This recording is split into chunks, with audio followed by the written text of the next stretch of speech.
முதலமைச்சரை பற்றி அவதூறாக பேசிய வழக்கில் கைது செய்யப்பட்ட அனிதா ராதாகிருஷ்ணன் தற்போது நீதிமன்றத்திற்கு அழைத்து செல்லப்படுகிறார். இது தொடர்பான காட்சிகள் வெளியாகியிருக்கிற நிலையில் கூடுதல் விவரங்களை செய்தியாளர் கதிரவன் வழங்க கேட்கலாம். கதிரவன், வணக்கம். அனிதா ராதாகிருஷ்ணனிடம் எஸ்பி அலுவலகத்தில் வைத்து சுமார் 5 மணி நேரம் விசாரணை நடைபெற்ற நிலையில் தற்போது நீதிமன்றத்திற்கு அழைத்து செல்லப்படுகிறார். இது தொடர்பான விவரங்கள் என்னவாக இருக்கின்றன? திமுக முன்னாள் அமைச்சர் அனிதா ராதாகிருஷ்ணன் முதல்வர் ஜோசப் விஜய் குறித்து அவதூறாக பேசிய புகாரால கைது செய்யப்பட்டிருக்கிறார். அவருடைய இந்த கைதுக்கு திமுக தலைவர் உள்ளிட்டோர் கடுமையான கண்டனங்களை தெரிவித்த நிலையில 5 மணி நேர விசாரணையானது நடைபெற்ற நிலையில தற்போது அவரை நீதிமன்றத்துக்கு அழைத்து செல்லும் பணியில காவல்துறையினர் ஈடுபட்டிருக்கிறார்கள். எஸ்பி அலுவலகத்தில் வைத்து 5 மணி நேரத்துக்கு மேலாக விசாரணையானது நடைபெற்றது. முதலமைச்சர் பற்றி அவதூறாக பேசிய வழக்கில் இன்று காலை ஆத்தூர் பகுதியில அவர் ஆய்வு மேற்கொண்ட போது அவரது முன்ஜாமீன் மனு தள்ளுபடியானதுனால போலீசார் உடனடியாக அவரை கைது செய்தார்கள். கைது செய்யும் போது அவரது ஆதரவாளர்கள் கைது செய்யாமல் தடுக்கும் வகையில காவல்துறை இடைவெளியிடம் காவல் வாகனத்தின் முன்பாக உட்கார்ந்து சாலை மறியலாம் ஈடுபட்டார்கள். பின்னர் போலீசார் அவரது வாகனத்தை ஏற்றாமல் காவல்துறை வாகனத்தை அழைத்து சென்று எஸ்பி அலுவலகத்தில் வைத்து விசாரணை நடைபெற்றது. 5 மணி நேர விசாரணைக்கு பின்பாக தற்போது எஸ்பி அலுவலகத்தில் இருந்து அவரை தூத்துக்குடி நீதிமன்றத்துக்கு அழைத்து செல்லக்கூடிய பணியில் ஈடுபட்டிருக்கிறார்கள்.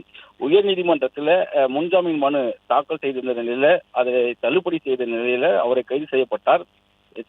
இந்த நிலையில்தான் தற்போது அவரை நீதிமன்றத்தில் ஆஜர்படுத்துவதற்காக காவல்துறையினர் அழைத்து செல்கிறார்கள். கடந்த ஜூன் 20ஆம் தேதி திருச்செந்தூர் அருகே ஆத்தூர் பகுதியில முன்னாள் முதலமைச்சர் கலைஞர் கருணாநிதியின் பிறந்தநாள் விழாவில் திமுக சட்டமன்ற உறுப்பினரும் முன்னாள் அமைச்சர் ராதாகிருஷ்ணன் பங்கேற்று பேசினார். அப்போது முதல்வர் ஜோசப் விஜய் குறித்து அவதூறாகவும் ஒருமையிலும் கடுமையாக பேசியதாக ஆத்தூர் காவல் நிலையத்தில் தமிழக வெற்றி கழகத்தின் நகர செயலர் கூடிய செல்வம் என்பவர் புகார் அளித்தார். இதன் அடிப்படையில் அனிதா ராதாகிருஷ்ணன் மீது வழக்கானது பதிவு செய்யப்பட்டது. குறிப்பாக 3 பிரிவின் கீழ வழக்கு பதிவு செய்யப்பட்டது. அவதூறாக பேசியது, கலவரத்தை ஏற்படுத்த வகையில் பேசியது உள்ளிட்ட 3 பிரிவினர் வழக்கானது பதிவு செய்யப்பட்டது. உடனடியாக அனிதா ராதாகிருஷ்ணன் தரப்புல முன்ஜாமீன் கோரி மனு தாக்கல் செய்யப்பட்டது. அவரின் மனு இன்று சென்னை உயர்நீதிமன்றத்தில் வந்தபோது ஒரு முன்னாள் அமைச்சராக இருந்தவர், 7 முறை சட்டமன்ற உறுப்பினராக இருந்தவர் முதலமைச்சரை பற்றி எவ்வாறு பேச வேண்டும் என்பதற்கெல்லாம் தெரியாதா என்று கூறி கேள்விகளை எழுப்பி அவரது முன்ஜாமீன் மனுவை அவர் தள்ளுபடி செய்தார். இந்த நிலைதான் அனிதா ராதாகிருஷ்ணன் இன்று காலை ஆத்தூர் பகுதியில் ஆய்வுக்கு சென்ற போது காவல்துறையினர் அவரை கைது செய்தார்கள். கைது செய்து 5 மணி நேர விசாரணைக்கு பின்பாக தற்போது அவரை நீதிமன்றத்தில் ஆஜர்படுத்துவதற்காக அழைத்து செல்கிறார்கள். நீதிமன்றத்தில் ஆஜர்படுத்த பின்பு அவர் சிறையில் இருக்கக்கூடிய பணியில் ஈடுபடக்கூடியவர்கள் என்றும் தெரிவிக்கப்பட்டிருக்கிறது. தற்போது அவரை நீதிமன்றத்தில் ஆஜர்படுத்தப்படக்கூடிய பணியில் காவல்துறையினர் ஈடுபட்டிருக்கிறார்கள்.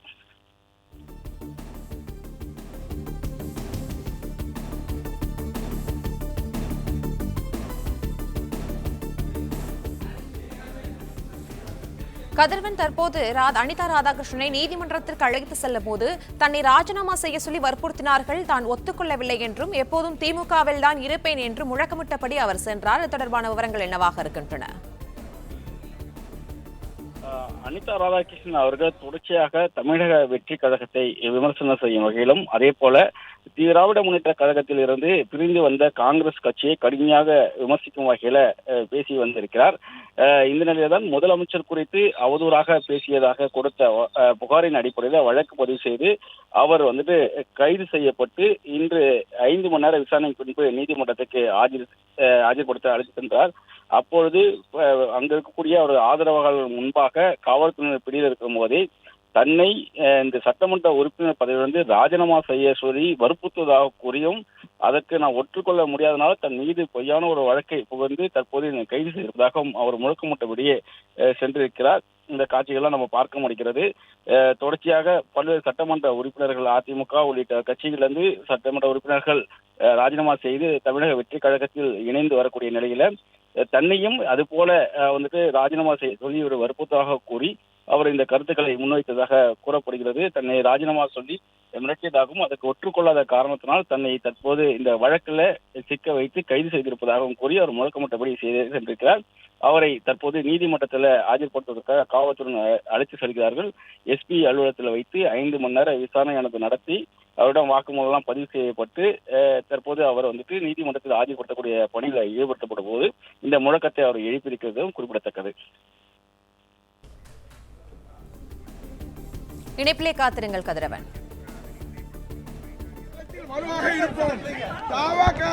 செல்ல வேண்டும் என்ற வகையிலே என்னை ராஜினாமா சட்டமன்ற உறுப்பினரை ராஜினாமா செய்யுங்கள் என்ற வகையிலே வலியுறுத்தினார்கள். ஆனால் நான் அதை ஒத்துக்கொள்ளவில்லை. எந்த காரணத்தை கொண்டும் என்னுடைய தலைவர் வழியிலே திராவிட முன்னேற்ற கழகத்திலே வலுவாக இருப்பேன். எவருக்கும் நான் அடிபணிய மாட்டேன்.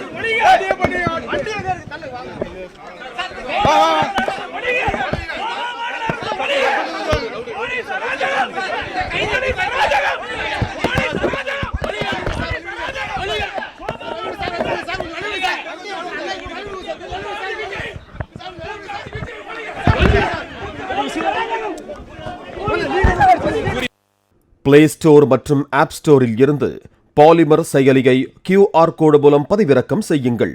செய்திகளை உடனுக்குடன் பெறுங்கள்.